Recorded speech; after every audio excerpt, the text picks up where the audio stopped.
자, 그 다음에 39페이지 보겠습니다. 이거는 이제 하나의 대지가 용도지역, 용도지구, 용도구역이 몇 개 이상 나올 때, 2개 이상이 나올 때, 행위 전의 정의 기준이죠. 건축법에 가면 이거 똑같은 내용이 나옵니다. 근데 이 기준이, 국토계획법은 기준이 이제 면적을 가지고 건폐율, 용적률, 건축 제한을 풀고, 건축법에서는 이제 건축법상의 규제를 어떻게 적용할 것인가라는 문제를 가지고 해결을 하고 있습니다. 하고 있는데, 이거는 시험 문제가 만약에 나오면요, 계산 문제가 나올 겁니다. 계산 문제가. 과거에 이제 계산 문제가 계속 나왔거든요. 개정이 중간에 한 번 됐는데, 개정된 이후로 시험 문제 출제가 지금 안 되고 있습니다. 안 되고 있는데, 워낙 계산 문제가 과거에 워낙 많이 나왔기 때문에, 이거는 이제 계산 문제로 푸셔야 되는데, 일단 이론적인 부분은 설명을 하고요. 계산 문제는 이제 시험 우리가 문제풀이 들어갈 건데, 그때 가서 한번 하도록 하겠습니다. 자, 한번 문제 제기를 좀 하고 갈게요. 이런 말씀을 드린 적이 있을 겁니다. 자, 칠판 전체를 하나의 토지로 보시면 참 좋을 것 같아요. 여러분들. 칠판 전체를 갖다 하나의 토지로 보시고, 여러분이 이 칠판이 있는 전체 토지에서 이만큼의 토지를 가지고 계신 겁니다. 토지 면적이 1000제곱미터가 있고, 이 토지가 한 필지야. 1번지. 토지는 어떻게 활용되냐면 1필지 1대지 원칙이죠. 하나의 필지는 하나의 대지가 됩니다. 그러니까 이 전체가 하나의 대지가 돼요. 1000제곱미터가. 그리고 건폐율도 여러분들 배웠잖아요. 그렇죠? 대지 면적에 대한 건축 면적. 용적률도 배웠죠. 토지 면적이 아니잖아요. 뭐분의 대지 면적에 대한. 그러니까 대지 면적이 1000제곱미터가 대지 면적이 되는 거예요. 그죠? 근데 이 토지가 제가 이 한 필지를 가지고 있는데 토지가 이렇게 잘려 버렸어요. 이렇게. 그래가지고 여기는 요 칠판을 전체 토지를 보셔야 돼요. 여기 전부 다는 주거지역에 속해 있어요. 그리고 이쪽 전부 다는 어디에 속해 있냐면 상업지역에 속해 있어요. 그 소유자가 이 토지를 갖다가 활용하려고 하는 겁니다. 그러니까 이제 활용하는 방법이 2가지가 있다고 말씀드렸죠. 어떻게 하면 됩니까? 필지를 나누면 되죠. 주거지역에 속한 부분을 한 필지로 떼내고 상업지역에 속한 부분을 한 필지로 떼내가지고 토지 분할을 해버리면 돼요. 그러면 1-1번지가 한 필지가 됐죠. 하나의 대지. 만약에 이게 700이다 그러면 700이 이제 하나의 대지가 되고, 여기가 300이 될 거니까 300이 하나의 대지니까, 여기는 주거지역에 속한 부분의 규제를 받으면 돼요. 건축 제한, 건폐율, 용적률. 여기는 300제곱미터가 한 필지가 되기 때문에 하나의 대지이기 때문에 상업지역의 건축 제한, 건폐율, 용적률 규제를 받으면 되는 겁니다. 근데 소유자가 필지 분할을 안 하려고 합니다. 필지 분할을 하면 제일 간단한데, 필지 분할을 해버리면 토지가 700하고 300으로 쪼개지거든요. 그러면 건물을 2개를 지어야 되고, 그러면 토지 활용도가 떨어진다고 생각해요. 그래서 나는 이 필지 분할 안 할 거다. 이걸 하나의 대지로 해서 활용할 거다. 라고 했을 때, 주거지역과 상업지역은 건축 제한이 같습니까? 다릅니까?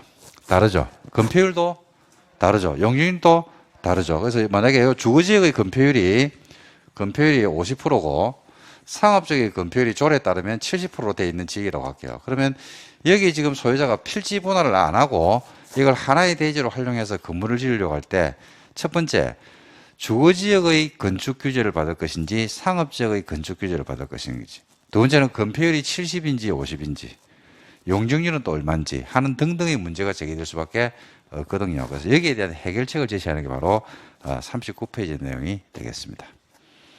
됐습니까? 자, 이때 첫 번째, 가장 작은 부분의 규모가 얼마면 330, 100평이죠. 이하일 때는 건축 제한은 어디로 가고 가장 넓은 대지로 흡수가 되어버립니다. 그리고 건폐율하고 용적률은 어떻게 합니까? 가중평균. 산술평균 아닙니다. 산술평균 아니고 무슨 평균?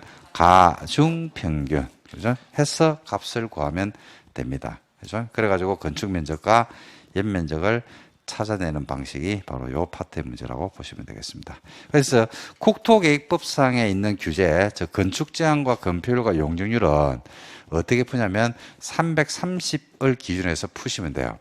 근데 이게 똑같은 내용이 여러분들 똑같은 내용이 만약에 건축법 규제를 적용하는 경우가 있어요, 없어요? 있죠. 건축법 규제를 적용할 때는 어떻게 풀라고 했어요? 대지의 과반. 대지 뭐요?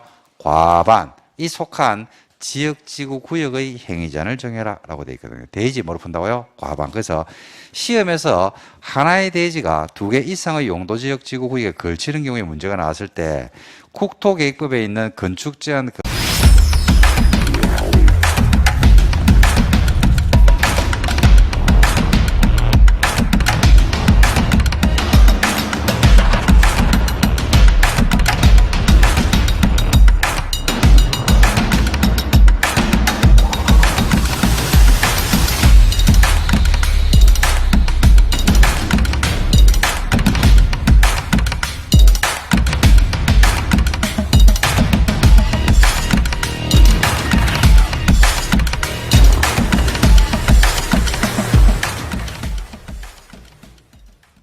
건폐율 용적률을 적용한다라고 할 때는 330을 기준으로 가져가셔야 되고, 건축법 해결을 해야 된다라면 뭐로 풀어야 된다? 과반으로 보셔야 돼요. 과반. 그죠? 그래서 먼저 건축법을 여러분들 우리 한번 확인 한번 하고 가겠습니다. 자, 몇 페이지를 보시면 좋으냐면 건축법이라서 대지에 가면 나올 건데, 네, 그렇지. 209페이지는 오네요. 가지고 있는 요약지 209페이지를 한번 보실래요?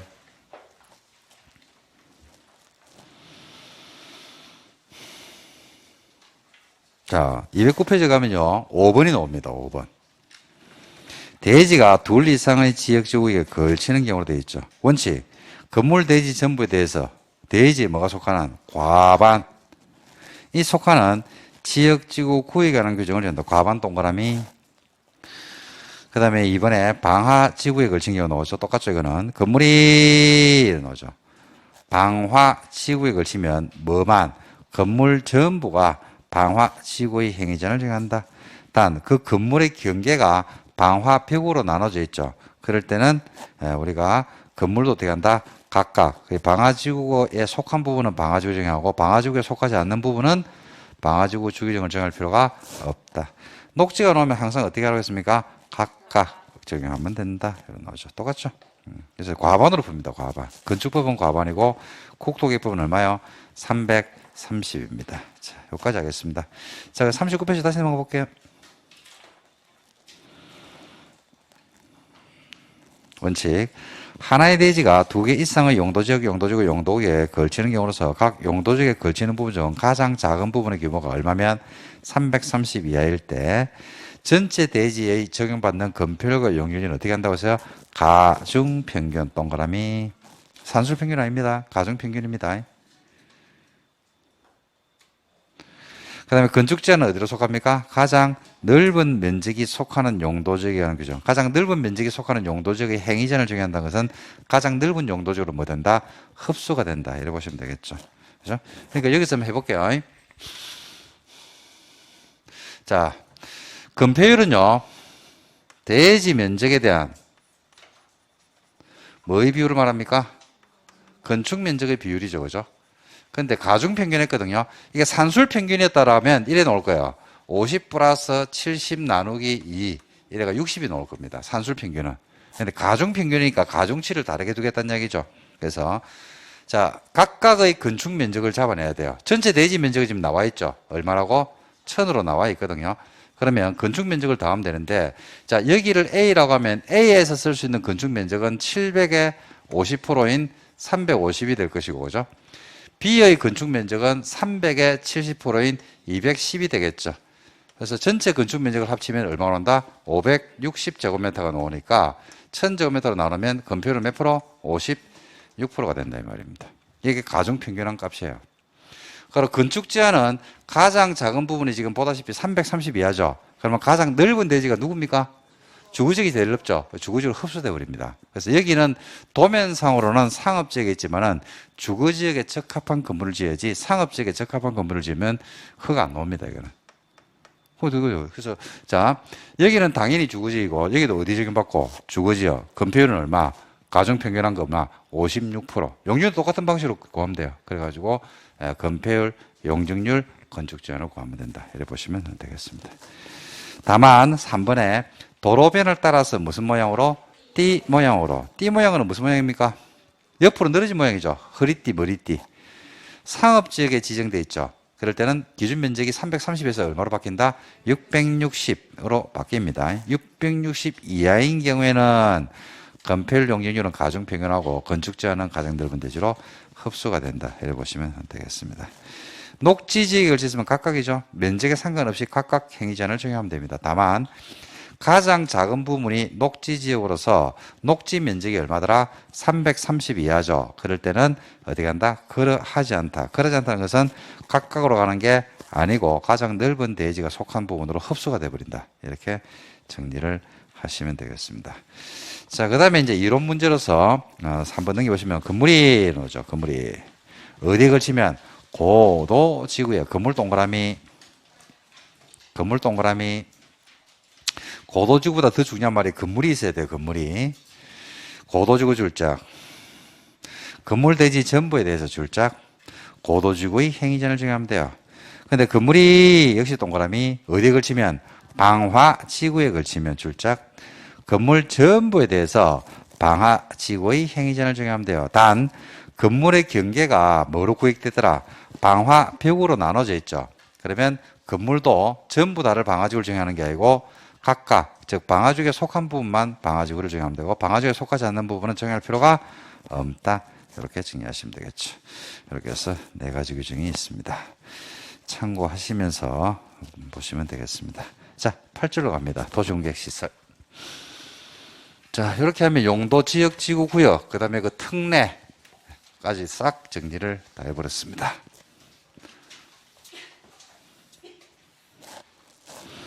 자, 보시다시피 지금 어디를 정리하고 있냐면요. 용도, 지구는 했죠. 그죠?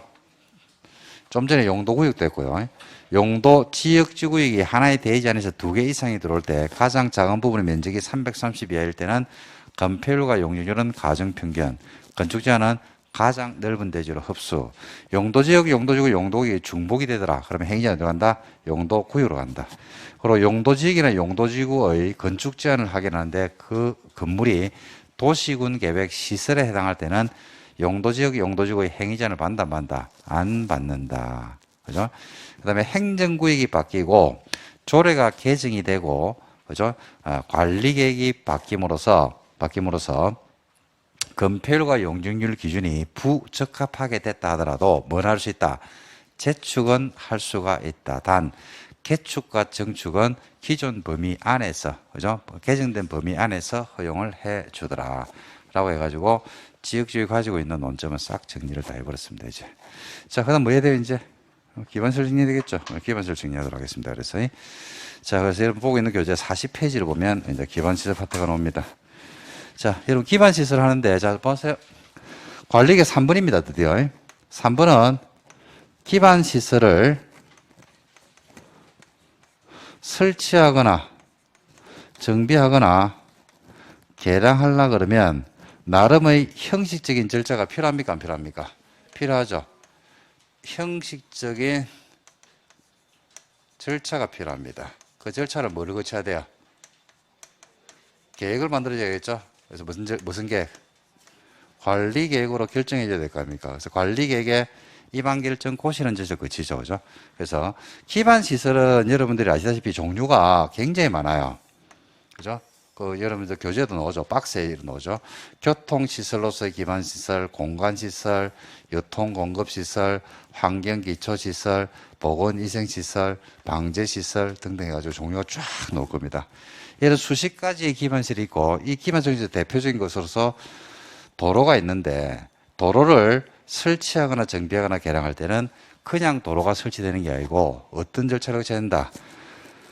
관리 계획이라고 하는 형식 진작을 거쳐야 돼요. 그러면 그때부터 도로라고 안 부르죠. 뭐라 부릅니까? 기반시설 안 부르죠. 뭐라 부릅니까? 도시군 계획 시설이다 이래 부릅니다. 그래서 도시군 계획 시설이라 하면 뭐 중에서 기반시설 중에서 관리 계획으로 결정된 시설을 우리가 말한다. 도시군 계획 시설이고 도시군 계획 시설이 있다는 것은 구체화됐다. 즉 구속력이 생겼다 이렇게 말씀을 드릴 수 있죠.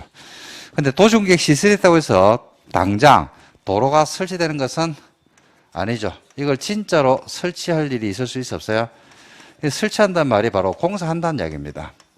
그래서 여러분 지나가다 보면 도로 공사하고 있죠. 그죠? 그게 바로 우리가 설치를 하고 있는 걸 말하겠죠. 공사를 하고 토지를 마기도 하고 수용도 하고 예산을 투입해서 이제 공사 진행했는데 그걸 뭘 한다고 이야기합니까?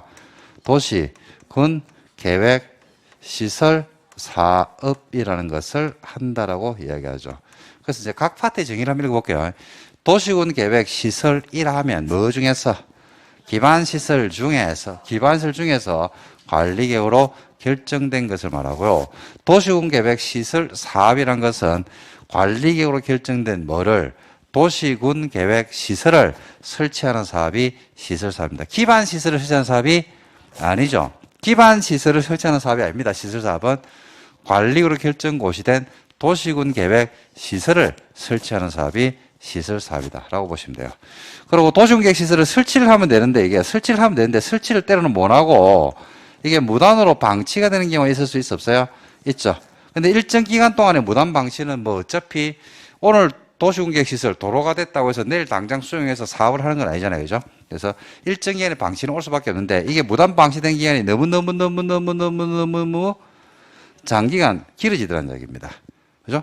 이거는 장기간 뭐가 온다는 얘기입니까? 권리 침해가 온다는 이야기죠. 국가는 국민의 권리를 침해할 수도 있습니다. 원칙은 안 되는데 침해할 수도 있겠죠. 그죠? 그러면 권리 침해하면 뭐 해줘야 돼요? 구제해줘야 되거든요. 그래서 권리 구제로서 인정받고 있는 제도가 현재 판례를 가지고 있잖아요. 그죠? 그래서 뭐를 행사할 수 있게 한다? 매수 청구권을 행사할 수 있게 해주죠. 매수 청구권 인정하느냐? 아닙니다. 토지를 활용할 수도 있어요? 없어요? 있죠. 그 다음에 의회에다가 보고하는 제도도 있어요? 없어요? 있죠. 그죠?